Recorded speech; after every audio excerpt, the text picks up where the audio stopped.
Olá, alunos do segundo ano do Colégio Caldas, mais uma videoaula de Química.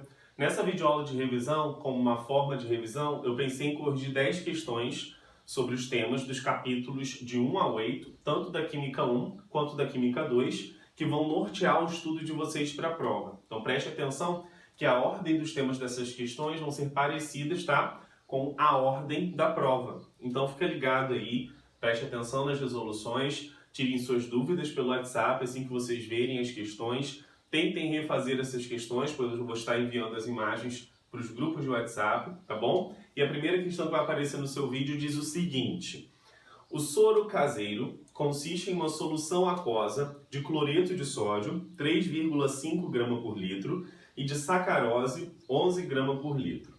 As massas de cloreto de sódio e de sacarose necessárias para se preparar 500 ml de soro caseiro são respectivamente. Bom, então nós sabemos que o soro caseiro tem essas duas substâncias, cloreto de sódio e sacarose, nessas concentrações aí apresentadas, e ele quer saber qual é a massa dessas substâncias para preparar 500 ml de soro caseiro. Bom, vamos tentar fazer isso por regra de 3, como eu falei, mas se você fizer pela fórmula e conseguir achar da mesma maneira, sem problema, tá bom, gente? Eu prefiro a regra de 3 e eu estimulo os alunos a fazerem por regra de 3. Primeiro, para o cloreto de sódio. A concentração do cloreto de sódio é 3,5 gramas por litro. Então quer dizer que eu tenho 3,5 gramas de NaCl, certo? Em 1000 ml de soro. Só que eu não quero preparar isso, eu quero preparar 500 ml de soro. Então, 500 ml de soro vão ter X gramas de NaCl. Isso para eu manter a proporção, certo? A concentração. Aqui eu cancelo esse com esse com esse. De 10 para 5, percebam aí que eu dividi por 2 a quantidade, né? Então, para eu achar o valor de x, é só dividir por 2. Dividindo 3,5 por 2, vai dar aí 1,75 gramas de NaCl. Então, a primeira massa eu achei aí que foi do cloreto de sódio. Eu vou fazer esse mesmo raciocínio agora para a sacarose. Só que a concentração de sacarose é igual a 11 gramas por litro. Então, quer dizer que eu tenho 11 gramas de sacarose, C12H22O11, em 1000 ml de soro também, correto? Só que como eu quero preparar 500 ml, eu vou ter X gramas de sacarose, C12H22O11. Então, de maneira similar aqui, daqui para cá, eu divido por 2 para achar o valor de X, mantendo as proporções. Então, quer dizer que meu X vai ser igual a 5,5 gramas de sacarose, C12H22O11. A alternativa que tem 1,75 e 5,5, não há essa alternativa. Não há essa alternativa porque algumas massas aí são dadas em grama, certo? Então tome cuidado aí. E outras são dadas em miligrama, tá? Isso daqui, em miligrama, é só multiplicar por 1000. Se eu multiplicar isso aqui por 1000, a gente vai perceber aqui, ó, que o meu X vai ser igual a 1750 miligramas. E se eu também multiplicar isso aqui por 1000, vocês vão perceber aí que o meu X vai ser igual a 5.500 miligramas. Agora sim existe uma alternativa para isso, que é a letra C, tá bom? Então, a gente descobre, obviamente, em grama, porque a concentração é em grama por litro, e depois a gente converte aí para as unidades relativas às questões, tá bom? Então, alternativa correta, letra C. O tema tanto da primeira questão quanto da segunda é concentração de soluções. Então, estudem sobre concentração de soluções aí.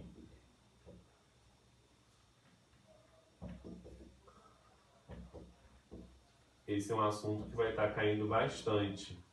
Além da questão 1 e 2, a questão 4 também é sobre concentração de soluções. A 3 já vai ser sobre coeficiente de solubilidade, tá bom? Bom, ok? Tudo certo? Vamos para a segunda questão. A segunda questão diz o seguinte: os xaropes são soluções concentradas de açúcar, sacarose. Em uma receita caseira, são utilizados 500 gramas de açúcar para cada 1,5 litro de água. Nesse caso, a concentração em mol por litro de sacarose nesse xarope é de aproximadamente. Bom, ele falou que eu tenho 500 gramas de açúcar em 1,5 litro de água. E ele quer aqui a concentração em mol por litro. Certo? Então ele quer essa concentração aqui, em mol por litro. Bom, a primeira coisa que nós temos que fazer é transformar esses 500 gramas de açúcar em mol. Essa quantidade de mol vai estar presente em 1,5 litro, depois nós relacionamos para 1 litro, tá bom? Bom, como é que eu transformo essa quantidade em gramas de açúcar para mol? Relacionando com a massa molar da sacarose que nos foi fornecida aí na questão. A massa molar da sacarose é igual a 342 gramas por mol. Então quer dizer que 1 mol de sacarose, C12H22O11, possui 342 gramas. Só que eu quero saber a quantidade em mol que tem em 500 gramas. Em 500 gramas eu vou ter X mol de sacarose, C12H22O11. Bom, fazendo essa conta aí, vocês vão perceber que o X vai ser igual a aproximadamente 1,46 mol de sacarose, C12H22O11. Essa quantidade em mol, que representa essa quantidade de massa, está em 1,5 litro. Então, 1,46 mol de sacarose, C12H22O11, estão presentes em 1,5 litros, certo? Só que eu quero saber a quantidade em mol por 1 litro. Então aqui, ó, 1 litro, eu vou ter X mol de C12H22O11. Então quer dizer que o meu X aqui, ó, vai ser igual a 1,46 dividido por 1,5. Meu X vai ser aproximadamente 0,97 mol por litro, tá bom? E aí a alternativa que tem essa quantidade em mol, sim, será a minha letra D, porque aqui não tem 0,97, tem 1 mol por litro, tá bom? Então se a gente aproxima mais isso daqui, a gente vai perceber que é 1 mol por litro, tá bom? Ele pede aí aproximadamente. Letra D. Correto, galera? Sim. Vamos agora para a questão 3. A questão 3 fala o seguinte: considere o gráfico abaixo. Eu projetei esse gráfico aqui no quadro. E ele pergunta na letra A, classifique a dissolução do sal em endotérmica ou exotérmica. O que é uma dissolução endotérmica ou exotérmica? Uma dissolução endotérmica é que, quando eu aumento a temperatura, certo? Eu vou aumentar a solubilidade do soluto. Então, eu vou ter uma curva ascendente, ou uma reta ascendente, no caso desse gráfico aqui. Uma dissolução exotérmica é quando eu aumento a temperatura, a solubilidade diminui do meu soluto. Então, como aqui o aumento da temperatura, como a gente percebe aqui nesse eixo X, ele vai aumentando a solubilidade das substâncias em grama por 100 gramas de água, então quer dizer que esse sal possui dissolução endotérmica.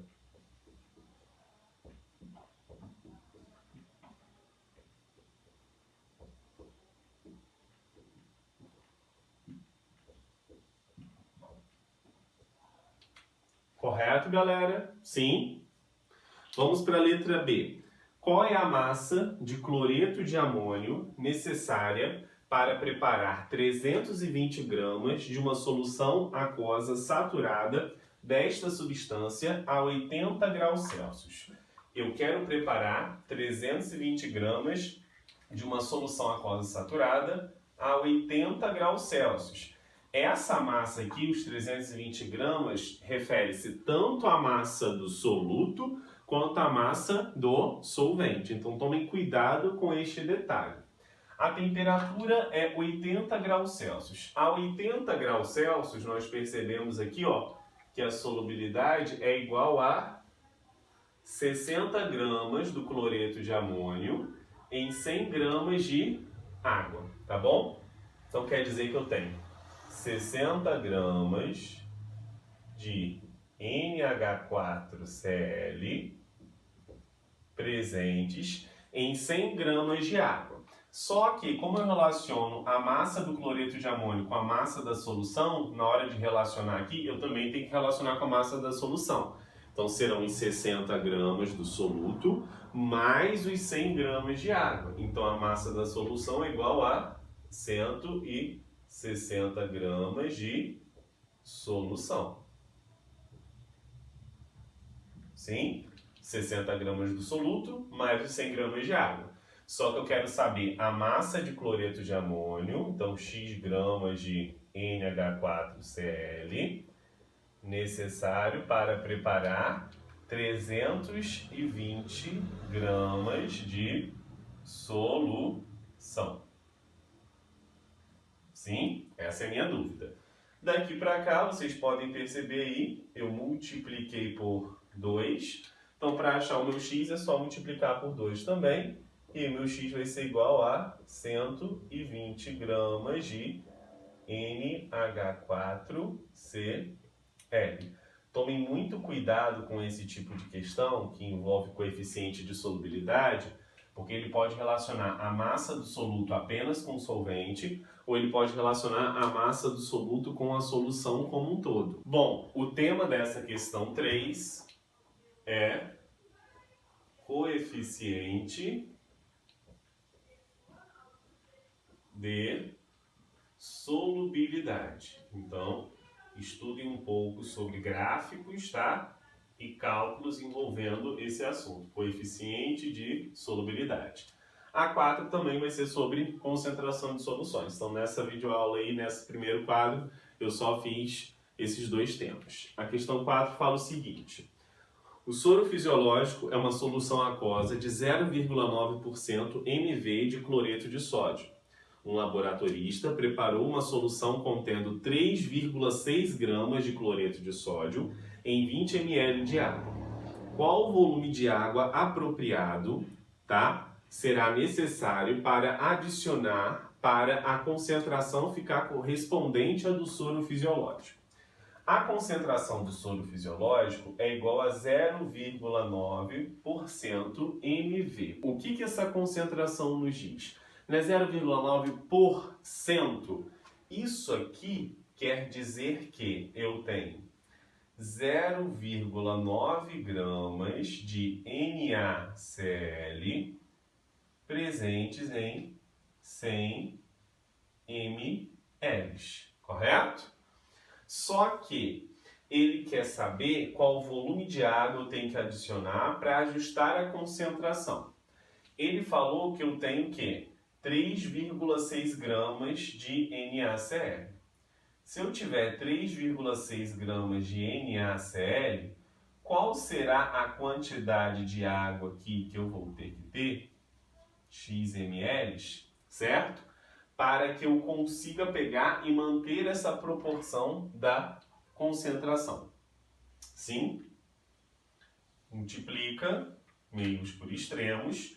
Aqui a gente vai perceber que de 0,9 para 3,6 eu aumentei 4 vezes, correto? Então, para eu achar aqui o meu x, eu também tenho que aumentar 4 vezes. Aumentando 4 vezes aqui, eu vou achar meu x igual a 400 ml. Não marquem essa resposta, porque ele quer saber o volume de água que eu tenho que adicionar para ajustar. E aí o meu volume de água que eu vou adicionar será o seguinte: tem que ter 400 para que a concentração permaneça 0,9% mV, tendo essa massa de cloreto de sódio. E eu já adicionei 20 ml. Então o volume de água será o quê? 400, que é o que tem que ter, menos 20, que é o que possui.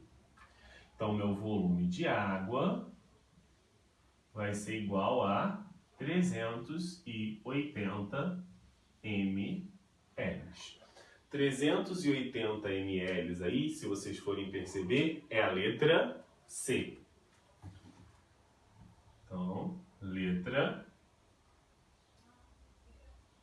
C.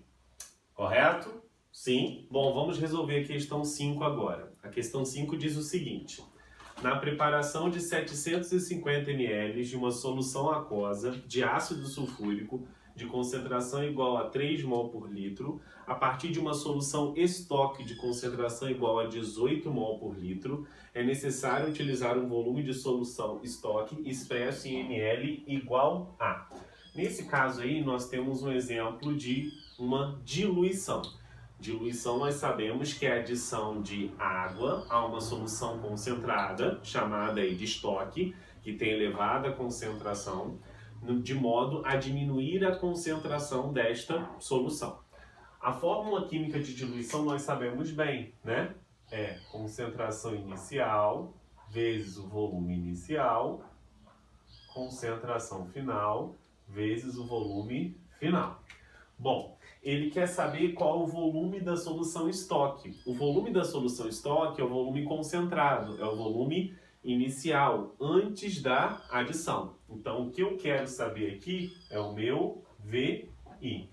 A concentração inicial vai ser a concentração da solução estoque, aquela que está mais elevada, que nesse caso ele informou é igual a 18.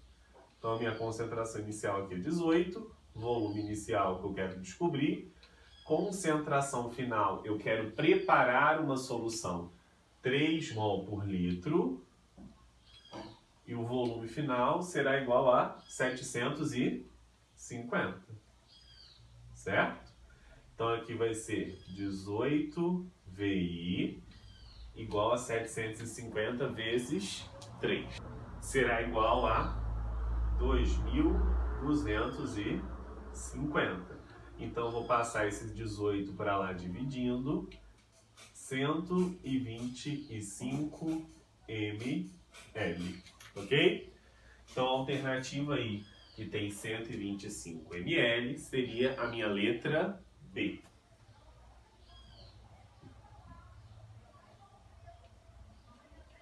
E o tema dessa questão fica sendo diluição.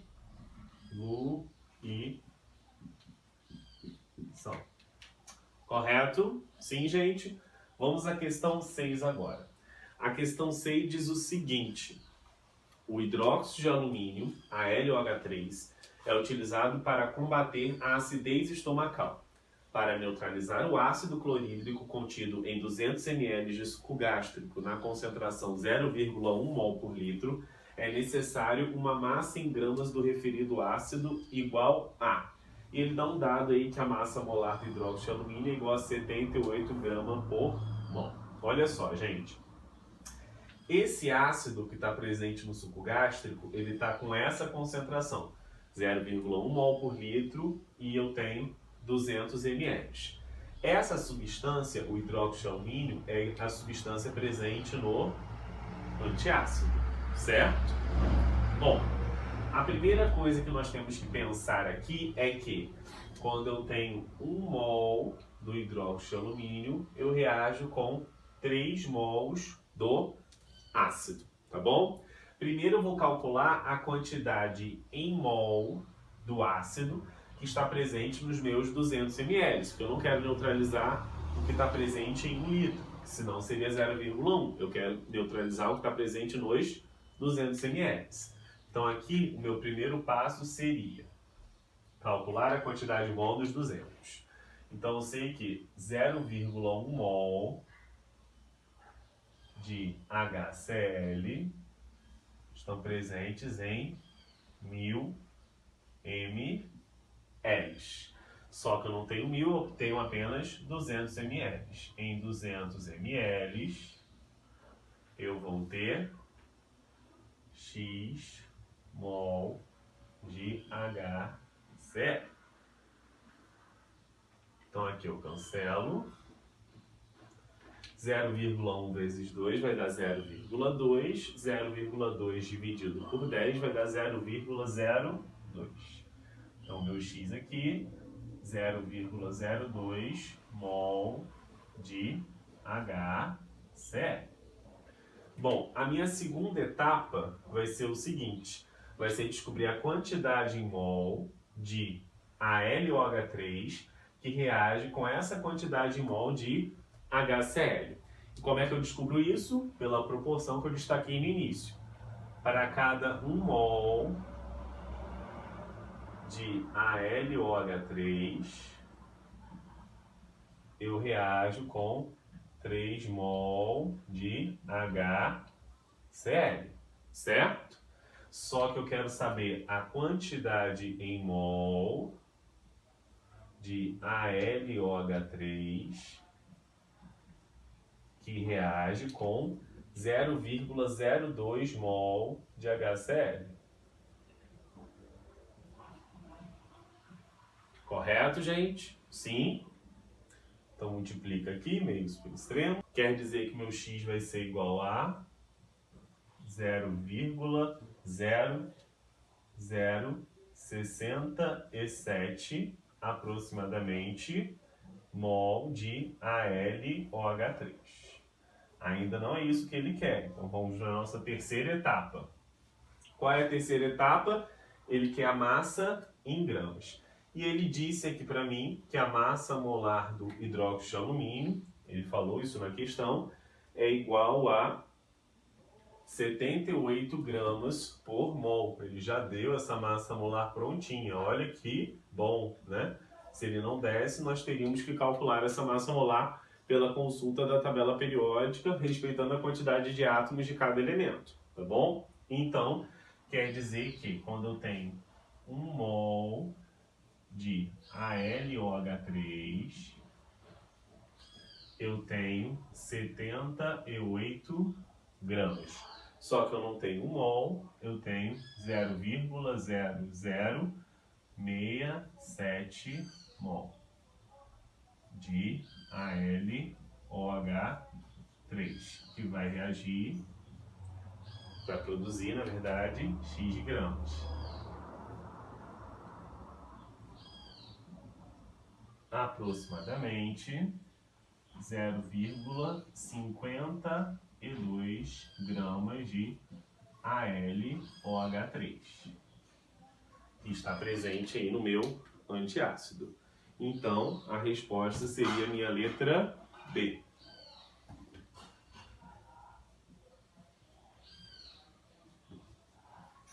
A questão 6, antes de começarmos a parte de orgânica, é uma questão que fala sobre mistura de soluções com reação, tá bom? Então envolve estequiometria aí e soluções químicas. Agora vamos para 7. A questão 7 fala o seguinte. Um quimioterápico utilizado no tratamento do câncer é a sarcomicina, cuja fórmula estrutural pode ser representada por: escreva sua fórmula molecular e indique o número de carbonos primários, secundários, terciários, quaternários existentes em uma molécula deste quimioterápico. Bom, a fórmula molecular é determinar a quantidade de carbonos, hidrogênios e quaisquer outros elementos que estão presentes na fórmula química. Então aqui, a quantidade de carbonos, nós sabemos que nessa fórmula aqui, de bastão, como aqui eu estou representando um pentágono, cada vértice do pentágono é um carbono. Então aqui nós temos 5 carbonos, com mais um 6, com mais um 7. Então, C7. Agora nós vamos para os hidrogênios. Aqui eu tenho 2 hidrogênios.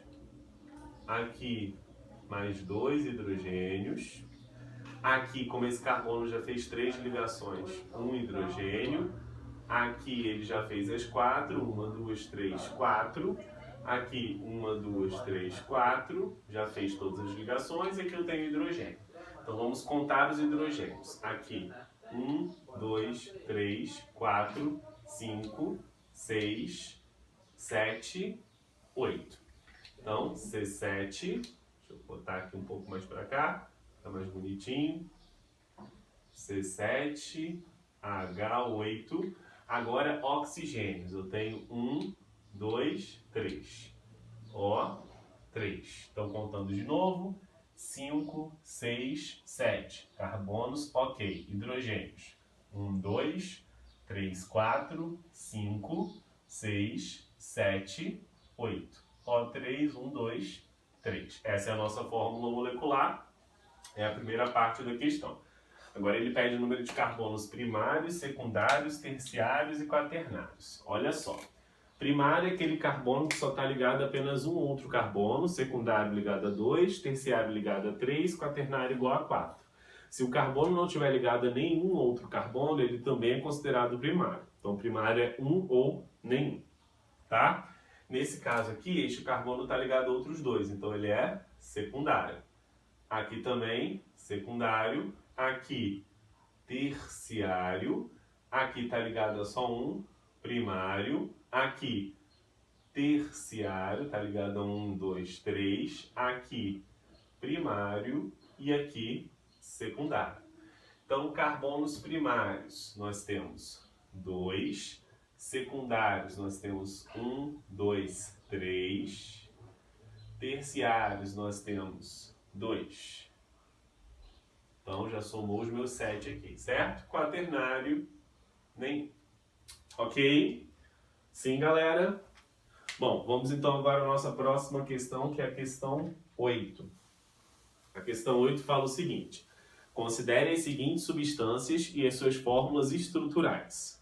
Então aí eu tenho a substância 1, que é um antídoto efetivo no envenenamento por arsênio. A2, que é o gás mostarda usado nas guerras químicas. A3, uma das substâncias responsáveis pelo cheiro desagradável do gambá. E A4, uma das substâncias responsáveis pelo cheiro de alho. Qual ou quais podem ou pode ser classificado como uma cadeia alifática, normal, insaturada, heterogênea? Então vamos lembrar aqui quais são os conceitos referentes a esse nome em relação à classificação das cadeias. A alifática é uma cadeia aberta, ou ainda alguns livros falam que é uma cadeia não aromática. Aqui nós vamos utilizar o termo aberta, tá? Então aqui eu teria uma cadeia aberta.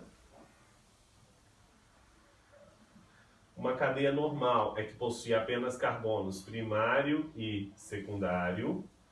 Insaturada é quando tem carbonos fazendo dupla ou tripla. E heterogênea é quando a cadeia carbônica é interrompida por um heteroátomo, que eu vou representar aqui por X. Certo? Então esse aqui seria o meu heteroátomo. Vamos ver cada um, 2, 4 itens aí para saber qual é a cadeia que tem essas características. A primeira cadeia ela é aberta, ela é normal, porque só tem carbonos primários e secundários aqui. Ela é insaturada? Não. Falta aqui a presença da insaturação. Então a minha 1 já fica como incorreta, tá? A 2, ela é uma cadeia aberta. Ela é normal, só tem carbonos primário e secundário. Ela também não é insaturada, então falta ligação dupla aqui nessa também. A 3, ela é aberta. Ela é normal, só tem carbonos primário e secundário. Ela é insaturada, porque eu tenho a presença da ligação dupla aqui, ó, que os exemplos anteriores não tinham. Ela é heterogênea? Sim, ela é heterogênea, porque a sequência de carbonos aqui, ó, é interrompida por um heteroátomo, que é o meu enxofre aqui. Então, o enxofre interrompendo a sequência de carbonos faz essa cadeia ser heterogênea, tá bom? Então, essa cadeia 3, ela consegue englobar os 4 critérios de classificação que nós vimos aí. Logo, seria a cadeia 3, o composto 3 aí. Correto, gente? Bom, vamos para a questão 9. A questão 9 fala o seguinte: assinale a única alternativa correta em relação ao composto que apresenta a estrutura a seguir. E aí está o composto que apresenta a estrutura a seguir aqui. Tá? Bom, é um alceno? Bom, para ser um alceno, ele tem que fazer ligações duplas, tem que ter uma ligação dupla na cadeia carbônica. E aqui eu não tenho carbonos fazendo ligação dupla, como vocês podem perceber. Então isso daqui, na verdade, é um alcano. Um alcano, carbonos só fazem ligações o quê? Simples, como nós já vimos. Correto? Apresenta um radical N-propila, seria o propil, no carbono 4. Então nós temos que identificar a cadeia principal, numerar e ver se tem um propil, um N-propil no carbono 4. Quem seria minha cadeia principal aqui? 1, 2, 3, 4, 5, 6, 7, 8, 9. 1, 2, 3, 4, 5, 6. 1, 2, 3, 4, 5, 6, 7, 8. 1, 2, 3, 4, 5, 6, 7, 8. 1, 2, 3, 4, 5, 6, 7, 8. 1, 2, 3, 4, 5, 6. Realmente, aqui tem 9. A maior sequência será essa daqui, ó. E vem para cima. Correto? 1, 2, 3, 4, 5, 6, 7, 8, 9. Agora nós temos que pegar e numerar de modo que os radicais fiquem nos menores números possíveis. Aqui eu tenho metil no carbono 3, se eu começar daqui de cima. Ao passo que se eu começar daqui, eu vou ter um isopropil no carbono 4. Então é melhor começar da numeração da direita aqui de cima e seguir para lá. Então, 1, 2, 3, 4, 5, 6, 7, 8, 9. Correto? Bom, ele diz que tem um radical N-propil no carbono 4. No carbono 4 aqui, eu tenho um radical que tem 2 carbonos. Esse radical que tem 2 carbonos é o meu etil. Tá bom? Então tá incorreto aí. Letra B. Apresenta 2 radicais propila. Não. Aqui eu só tenho esse radical aqui no carbono 6, que nem é propil, ou propilo, que é uma questão mais antiga essa. Esse é o que nós chamamos de isopropil, certo? Ele tem essa configuração de triângulo, tá bom? Letra D. Apresenta 2 radicais etila. Aqui eu não tenho 2 radicais etila, não. Apresenta 2 radicais metila. Sim, apresenta 2 radicais metila. Seria esse daqui, que é o metil, e esse aqui também, metil. Tá? Pode chamar de metila também, essa daqui é uma questão um pouco mais antiga, tá? Então, a correta aí seria a minha letra E.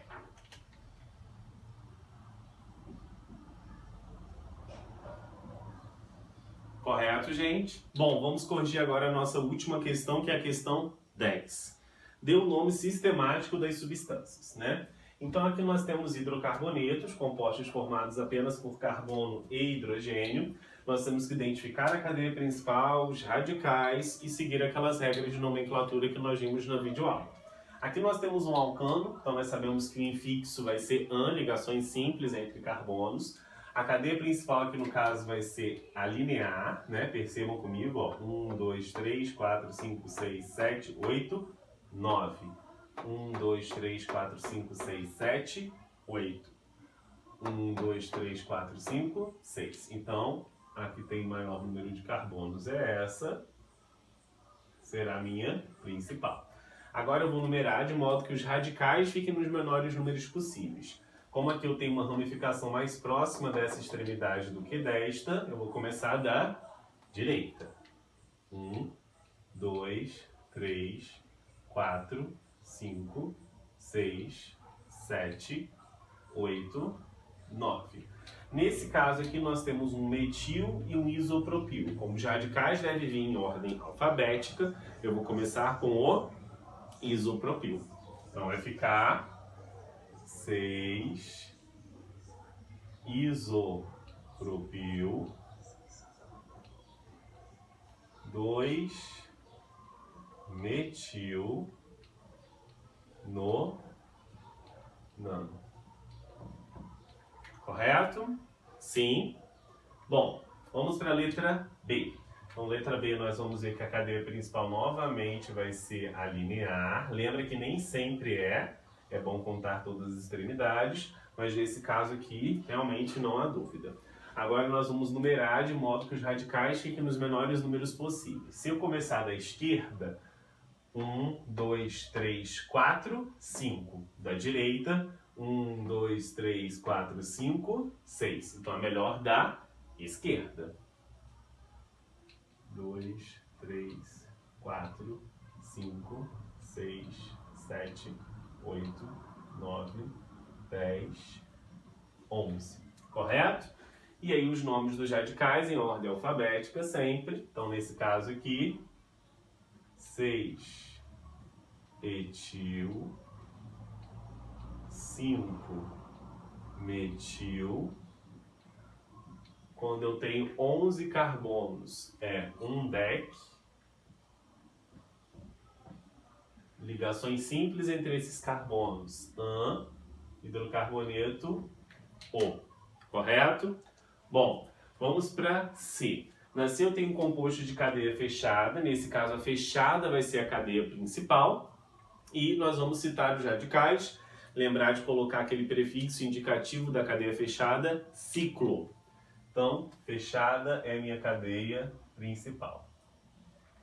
Agora eu vou começar a numerar dos radicais. Eu posso começar a numerar do etil ou do metil. Nesse caso, quando só tem 2 radicais no anel, você vai começar a numerar seguindo a ordem alfabética. Logo, 1, 2, 3, 4, 5, 6. Nome desse composto, 1 etil, 3 metil,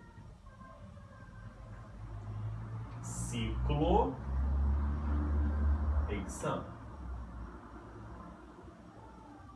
Correto?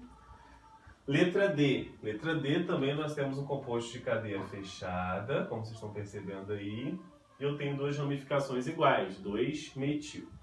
Eu vou começar a numerar daqui, tanto faz uma de outra, desde que o carbono 2, né, da numeração seja colado na outra ramificação.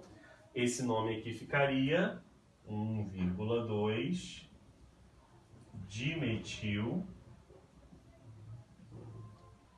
ciclo pentano, porque nós temos aí 5 carbonos. Agora nós temos um alceno aqui, um composto que faz ligação dupla. Nós temos que numerar a cadeia de modo que a dupla fique no menor número possível. A cadeia principal deve conter também a ligação dupla, ok? Lembrando aí E quando eu tiver dupla ou tripla, elas devem estar presentes na cadeia principal.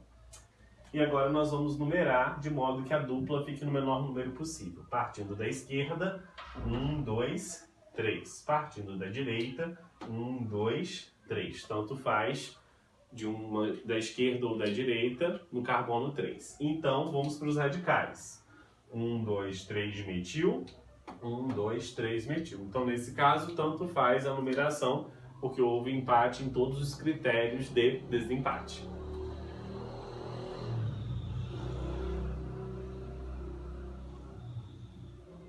O nome desse composto seria 3,4 dimetil X. Eu separo porque aquele dígrafo Lê não existe nenhum par, que eu já falei isso. Posição da ligação dupla entre o 3 e o 4, menor número é o 3. Então, X3N. Correto? Bom, essa foi a nossa videoaula de revisão. Espero que vocês consigam fazer todos esses exercícios. Façam esses exercícios antes de conferir essa videoaula. Vou estar disponibilizando eles no grupo de WhatsApp para que vocês consigam consolidar mais a aprendizagem. Façam uma excelente prova. Forte abraço a todos. Até a próxima videoaula. Tchau, tchau.